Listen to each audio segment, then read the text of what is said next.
Pittsburgh's Action News 4's newest reporter just started this week, David Kaplan. He worked for WDBJ in Roanoke for nearly 3 years and was there that day that the suspect in these killings was fired back in 2013. Tonight, David is reflecting on the loss of his friends and former coworkers. David Kaplan was born and raised in Roanoke, Virginia, watching WDBJ 7 News, going on to report there after college. But the broadcast he watched Wednesday was that of his former coworkers and friends being killed on live TV. I'm so sad that these people are gone.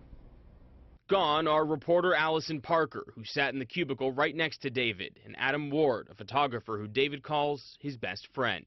I knew these people, and they're gone. And they have families that love them, and Adam was engaged to be married, and Allison was dating our 6 and 11 o'clock anchor. They were both, they were both in love. Everything was going so well for them, and it's just gone now. Kaplan received a text from Ward just last night. The two had played golf 3 times a week in Virginia. The last time they saw each other was on the links last week. I'll never forget saying goodbye to him, just seeing him walk up to his car. And that'll be a memory I'll keep forever. Adam Ward was recently engaged to one of the station's producers. Kaplan was invited to the wedding. They were making all these plans together and planning a wedding. And to think that they have to plan a funeral now is just so sad. Allison Parker was dating the station's 11 p.m. anchor Chris Hurst, who said they were in love and recently moved in together. David said Chris is the one who broke the news to him by phone Wednesday morning. He said, I hate to be the one to tell you, but Allison and Adam died this morning. Police said Ward and Parker were shot by former WDBJ on-air reporter Bryce Williams, who was fired from the station.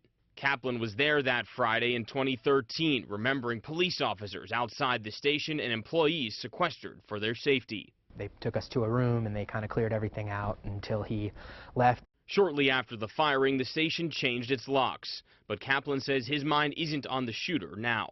I don't really care about him today, I care about Adam Ward, I care about Allison Parker, and I care about the people who love them, and I care about my TV station in Roanoke that I grew up watching and working at. It's a station the world watched Wednesday during a time of tragedy, a senseless shooting that hits home for so many, including David Kaplan, who says he'll never forget his friends.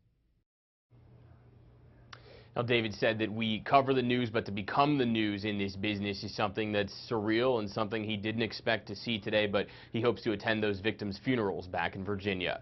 Bo Berman, Pittsburgh's Action News 4.